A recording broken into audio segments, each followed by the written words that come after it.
नमस्कार, ज्वार झारखंड में आपका स्वागत। मैं राहुल ओझा आपके साथ। झारखंड में वीआईपी सुरक्षा को लेकर हुई बैठक में बड़ा फैसला लिया गया। पूर्व मुख्यमंत्री हेमंत सोरेन की पत्नी कल्पना सोरेन को राज्य सुरक्षा वर्गीकरण समिति ने वाई कैटेगरी की सुरक्षा देने का फैसला लिया है। झारखंड के वीआईपी की सुरक्षा पर खतरे को देखते हुए समीक्षा की गई। इस बैठक में राज्य के 119 लोगों की सुरक्षा पर मंथन हुआ। इसमें हेमंत सोरेन को जहां Z+ की कैटेगरी दी गई है, वहीं उनकी पत्नी कल्पना सोरेन को वाई कैटेगरी की सुरक्षा दी गई है। इसके साथ ही बीजेपी के प्रदेश अध्यक्ष बाबूलाल मरांडी की भी सुरक्षा बढ़ाकर Z कैटेगरी कर दी गई है। तो सुरक्षा बढ़ाई गई है कल्पना सोरेन की। कल्पना को वाई कैटेगरी की सुरक्षा मिलेगी, जिसमें 119 लोगों की सुरक्षा पर मंथन हुआ है। हेमंत सोरेन को Z+ श्रेणी की सुरक्षा दी गई है। और इसके साथ साथ बाबूलाल मरांडी की अगर बात करें तो इनकी भी सुरक्षा बढ़ाई गई है। बाबूलाल मरांडी को अब Z कैटेगरी की सुरक्षा दी गई है। तो महेंद्र सिंह धोनी, इनको भी वाई कैटेगरी की सुरक्षा दी गई है। तो 119 लोगों की सुरक्षा बढ़ाई गई है। वीआईपी के खतरे के स्पेशल ब्रांच ने खबर दी थी और उसके बाद से इस सुरक्षा को बढ़ाया गया है।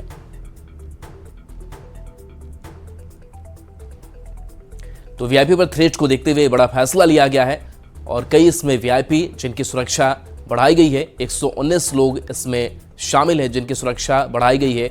और इनकी सुरक्षा में 5 आर्म्ड जवान, 3 PSO तैनात रहते हैं जिनको वाई कैटेगरी की सुरक्षा दी जाती है। और 119 लोगों की सुरक्षा पर मंथन हुआ और वीआईपी थ्रेट की बात कही गई और इसी को मानक बनाते हुए सुरक्षा बढ़ाई गई है। तो कल्पना सोरेन जो इन दिनों अब सियासी मैदान में भी नजर आ रही हैं, सार्वजनिक जगहों पर जा रही हैं, इनकी सुरक्षा बढ़ाई गई है। इसके साथ साथ हेमंत सोरेन, महेंद्र सिंह धोनी को वाई कैटेगरी की सुरक्षा दी गई है। झारखंड में कई नेताओं की सिक्योरिटी अपग्रेड किए जाने पर सियासत भी गर्माती दिख रही है। बीजेपी ने पूर्व मुख्यमंत्री बाबूलाल मरांडी को Z सिक्योरिटी देने, जबकि जेल में भ्रष्टाचार के आरोप में बंद पूर्व मुख्यमंत्री हेमंत सोरेन को Z+ सिक्योरिटी देने पर भी गंभीर सवाल उठाए हैं। इधर बीजेपी के आरोप पर JMM ने पलटवार किया है। साथ ही दावा किया है कि सुरक्षा की समीक्षा एक कमेटी करती है और इसका सियासत से कोई मतलब नहीं है। राज्य सरकार ने कल्पना सोरेन जी को वाई श्रेणी की सुरक्षा उपलब्ध कराई है। भाई, हमें इस पर कोई आपत्ति नहीं। अब कोई खतरे का आभास होता है तभी इस तरीके का निर्णय लिया जाता है। लेकिन अब राज्य सरकार सुरक्षा देने में भी 2 तरह के रवैये को कर रही है, जो कि बेहद आपत्तिजनक है। बाबूलाल मरांडी जी को वाई स्कॉट की श्रेणी उपलब्ध थी, अब उसे अपग्रेड करके Z किया गया। जबकि पूर्व मुख्यमंत्री हेमंत सोरेन जो भ्रष्टाचार के मामले में जेल में बंद है, उनको Z+ की सुरक्षा दी गई। यानी एक जेल में बंद पूर्व मुख्यमंत्री को Z+ की सुरक्षा दी जाती है और जो एक पहला पूर्व मुख्यमंत्री है इस राज्य का, भाजपा का प्रदेश अध्यक्ष है बाबूलाल मरांडी जी, उनको सिर्फ Z की सुरक्षा दी गई। तो ये भेदभाव क्यों? इसकी समीक्षा झारखंड में जो उच्च स्तरीय पदाधिकारी होते हैं, एक कमेटी होती है, वो डिसाइड करती है। उसको राजनीति से कोई मतलब नहीं। और तब इस तरह की बातें करना, मुझे लगता है कि ये अज्ञानता का परिचायक है और पूरी जानकारी लेनी चाहिए। बाबूलाल जी पार्टी के एक अध्यक्ष हैं, प्रतिपक्ष के नेता भी नहीं, अध्यक्ष हैं और पूर्व मुख्यमंत्री हैं। पूर्व मुख्यमंत्री और भी कई एक लोग हैं और जो सभी लोगों को मिला हुआ है पहले से सुरक्षा, वही बाबूलाल जी को मिला है। वाई से बढ़ाकर Z किया गया, इसके लिए उन्हें धन्यवाद देना चाहिए, न कि आलोचना करनी चाहिए। खबर गढ़वा से, जहां भवनापुर में एक निजी फाइनेंस बैंक से कर्ज लेना महिला को महंगा पड़ गया। कर्ज की राशि वापस नहीं करने पर उसके बेटे को बैंक कर्मियों ने 14 दिन तक बंधक बना लिया। वहीं इस दौरान उसे कई तरह की यातना देने के साथ मारने की भी कोशिश की गई। मामले की जानकारी मिलने पर SDPO ने पहल की और बंधक बने नाबालिग को मुक्त कराया। इस मामले में नाबालिग की मां ने 2 नामजद और 1 अज्ञात के खिलाफ मामला दर्ज कराया है, जिसके बाद त्वरित कार्रवाई करते हुए बैंक के ब्रांच मैनेजर निगम यादव को गिरफ्तार कर लिया गया है, जबकि बैंक कर्मचारी की गिरफ्तारी के लिए छापेमारी जारी है।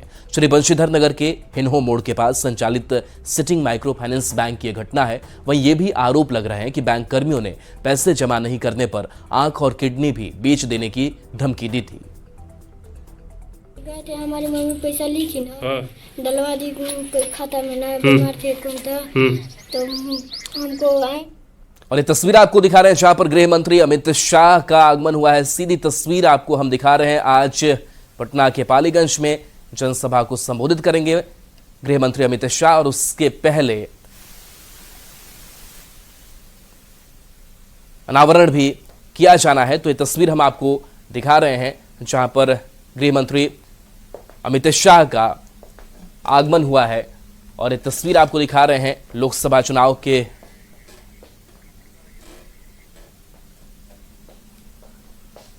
और ये तस्वीर आपको दिखा रहे हैं जहां पर इससे पहले अमित शाह के दौरे को लेकर के और भी कई जो गणमान्य हैं वो पहुंच रहे हैं। तो पटना गृह मंत्री अमित शाह पहुंच चुके हैं। ये बड़ी खबर पटना से सामने आ रही है। गृह मंत्री अमित शाह पहुंचे और दोनों डिप्टी सीएम ने इनका स्वागत किया है। सम्राट चौधरी और विजय सिन्हा ने स्वागत किया है। पालीगंज में जनसभा को संबोधित गृह मंत्री अमित शाह करने वाले हैं। बीजेपी का अति पिछड़ा महासम्मेलन और यह महासम्मेलन चलाया जा रहा है पूरे देश में और इस सम्मेलन को लेकर के बड़ी तैयारी और ये तस्वीर आपको दिखा रहे हैं जहां पर राज्यपाल पहुंचे हैं।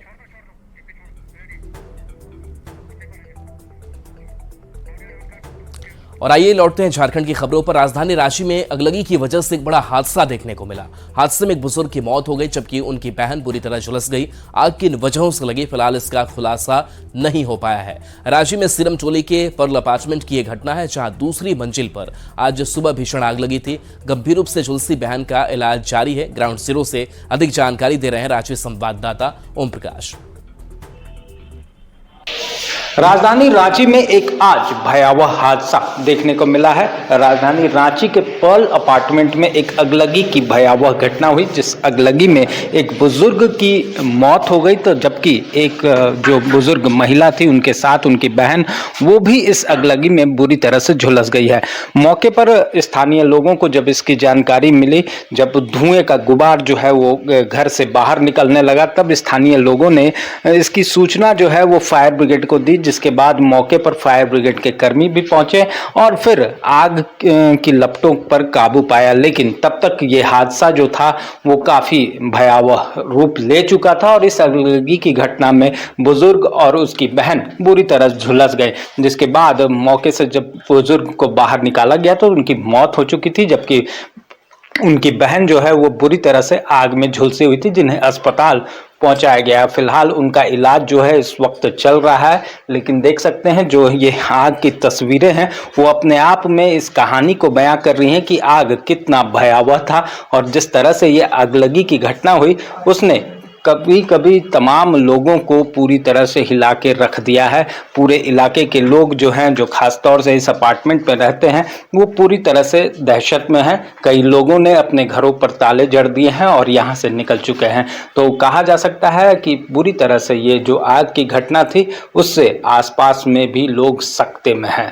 रांची से न्यूज़ 18 के लिए ओम प्रकाश। खबर पश्चिमी सिंहभूम से है जहां ओडिशा गई बारात में गाड़ी पलटने से गोइलकेरा के 3 बारातियों की मौत हो गई। इस घटना के बाद पूरे इलाके में मातम का माहौल है। बारात ओडिशा के मुंडाजोर में गई थी। तीनों मृत युवक गोइलकेरा थाना क्षेत्र के वन पौसेता गांव के रहने वाले थे। बता दें कि बारात ओडिशा में सुंदरगढ़ जिले के लाठीकटा गांव में भट्टादार गांव जा रही थी। इसी दौरान मुंडाचोर गांव के पास जीप पलट गई जिसमें तीनों युवक की मौत हो गई। रामगढ़ के पतरातू के बरकाकाना पीरी में करोड़ों की लागत से पीएचसी बनाया गया है। करीब 5 साल तक बनकर बेकार पड़े इस स्वास्थ्य केंद्र का उद्घाटन सिविल सर्जन ने 1 सप्ताह पहले किया है। इस दौरान यहां डॉक्टर और मेडिकल स्टाफ की पोस्टिंग का ऐलान किया गया था। लेकिन न्यूज़ 18 ने जब स्वास्थ्य केंद्र का जायजा लिया तो सुबह 11:30 बजे ही डॉक्टर अपने चैम्बर से गायब थे। वहीं केवल 2 नर्सें ड्यूटी में तैनात थी। डॉक्टर के नहीं रहने से मरीज रामगढ़ और रांची जाने को मजबूर दिखे। ऐसे में स्वास्थ्य विभाग की ओर से बेहतर सुविधा देने का दावा फेल होता दिख रहा है। अधिक जानकारी दे रहे हैं रामगढ़ संवाददाता जावेद खान। इस वक्त मैं मौजूद हूं पतरातू प्रखंड के पीरी बरकाकाना स्थित प्राथमिक स्वास्थ्य केंद्र के पास। आप देख सकते हैं करोड़ों के लागत से बने इस भवन का उद्घाटन सिविल सर्जन ने अभी हाल में ही किया है और उद्घाटन के बाद यहां पर 1 डॉक्टर, 2 नर्स और 1 ड्रेसर की प्रतिनियुक्ति की गई है। देख सकते हैं ये ओपीडी है और ये डॉक्टर का चेंबर है, लेकिन अभी 11:30 बज गए हैं लेकिन डॉक्टर का चेंबर यहाँ खाली है। लेकिन यहाँ आपको दिखा सकते हैं, यहाँ मरीज यहाँ पर आए हुए हैं इलाज के लिए। हम सीधे बात कराएंगे। बताइए स्वास्थ्य केंद्र का उद्घाटन तो अभी हाल में हुआ है। जी हाल में हुआ। तो फिर यहाँ डॉक्टर आते हैं कि नहीं? डॉक्टर साहब को तो नहीं देख रहे आते हैं। अच्छा। आज भी नहीं है इस टाइम तक। अभी नहीं आए? नहीं, अभी इलाज के लिए क्या सुविधाएं नहीं मिल पा रही? लोगों को तो नहीं मिल पा रही है ठीक ढंग से जिस तरह मिलना चाहिए। तो इस स्वास्थ्य केंद्र का आपको लाभ नहीं मिल पा रहा है? नहीं, पूर्ण रूप से लाभ नहीं मिल पा रहा है ग्रामीण को। क्या नाम आपका? मेरा नाम तो विपिन कुमार। क्या नाम आपका? प्रकाश गुप्ता। क्या ये बरका का नाम है जो स्वास्थ्य केंद्र का उद्घाटन हुआ, इसका लाभ आपको मिल पा रहा है? अभी तक तो पूर्ण रूप से लाभ नहीं मिल पा रहा है। तो बताया गया कि यहाँ डॉक्टर की प्रतिनियुक्ति कर दी गई है, नर्स की प्रतिनियुक्ति कर दी गई है, तो क्या स्वास्थ्य सुविधा नहीं मिल पा रहा है? स्वास्थ्य डॉक्टर साहब की नादारत है, अभी दिख नहीं रहे हैं यहाँ पर कि इलाज हो रहा है कि नहीं हो रहा है। अभी इलाज के लिए आप लोग कहाँ जाते हैं? हम लोग रामगढ़ जाते हैं, प्राइवेट में इलाज कराते हैं या फिर कैथा जाना पड़ता है। प्राथमिक स्वास्थ्य केंद्र यहाँ सुविधा नहीं मिल पा रहा है? यहाँ पर सुविधा नहीं मिल पा रही है और ये डॉक्टर साहब का चेंबर है जो अभी तक आए नहीं है और कहीं भी टाइम मेंशन नहीं किया गया है कि डॉक्टर साहब इतना बजे से इतना बजे तक आएंगे। इस वजह अभी कहाँ जाते हैं इलाज के लिए आप लोग? अभी हम लोग को इलाज के लिए या तो रामगढ़ जाना पड़ता है या कोई फिर केथा में है सरकारी हॉस्पिटल, वहाँ पर जाना पड़ रहा है। बरकाकाना क्षेत्र के हजारों लोगों को आज भी रामगढ़ या रांची छोटे मोटे इलाज के लिए जाने को बाध्य होना पड़ रहा है। जावेद खान, न्यूज 18, रामगढ़। बड़ी खबर गढ़वा से, जहां स्वास्थ्य विभाग की बड़ी लापरवाही सामने आई है। यहां सदर अस्पताल में सप्लाई की गई प्रेगनेंसी टेस्ट किट के कमीशनखोरी की भेंट चढ़ने के आरोप लग रहे हैं। लोगों का आरोप है कि सदर अस्पताल में टेस्ट किट से प्रेगनेंसी की जो जांच की जा रही है उसके नतीजे गलत आ रहे हैं और अब तक 10 से अधिक महिलाएं इस लापरवाही की शिकार हो चुकी हैं।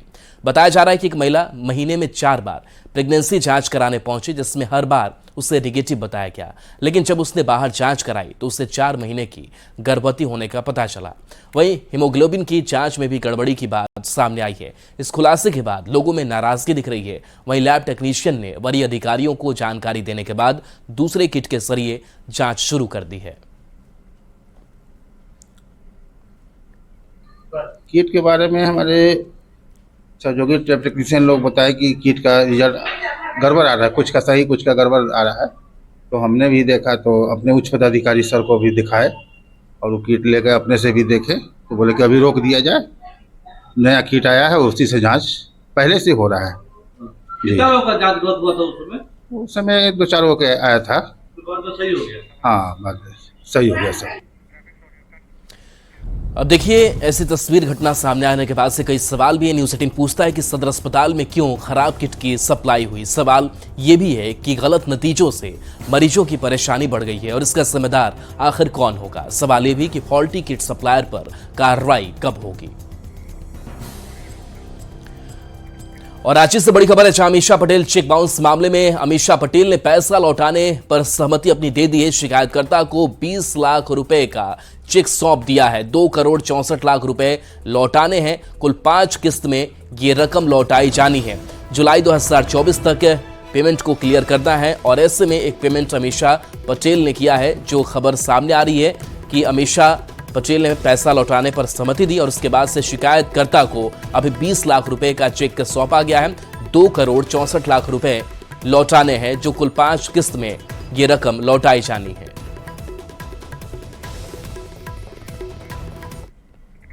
गढ़वा के नगर उटारी थाना क्षेत्र में इन दिनों चोरी की घटनाएं थमने का नाम नहीं ले रही हैं। पिछले 10 दिनों के भीतर चोरी की 5 घटनाएं घट चुकी हैं। अज्ञात चोरों ने चोरी की घटनाओं को अंजाम देकर पुलिस की चुनौती बढ़ा दी है। 2 दिन पहले थाना से कुछ ही दूरी पर ज्वेलर्स दुकान से 15 लाख रुपए की चोरी हुई। घर से लेकर दुकानों में हो रही लगातार चोरी से लोग परेशान हैं और पुलिस से कार्रवाई की मांग कर रहे हैं। कि उसमें जैसे एक पुराना कूलर रखा हुआ था और समरसेबल था लगाने के लिए और वायरिंग का सामान था, वो सारे के सारे सब ले गए। प्रशासन से आप क्या मांग करना चाहते हैं? प्रशासन से मांग मैं यही करना चाहता हूँ कि इसको मतलब जांच कर जो भी हो उचित करवाएं। इसी संदर्भ में मैं बाहर गया था शादी वगैरह थे। जब मैं यहाँ पर आया तो देखा कि मेरा जो है स्टेबलाइजर है, केबल है करीब 50 मीटर से ज़्यादा होगा और सरिया है, रिंग है। इस तरह से जो है दो cutting shear rod cutting shear machine होता है वो है। इस तरह जो है सब चोरी चलाया गया है। केंद्रीय कृषि और जनजातीय मामलों के मंत्री अर्जुन मुंडा ने पश्चिमी सिंहभूम के खुटपानी में मानकी मुंडा भवन और सखी मंडप भवन का लोकार्पण किया। इस मौके पर उन्होंने डीएमएफटी मदद से बनने वाली पीसीसी सड़क निर्माण योजना का शिलान्यास किया।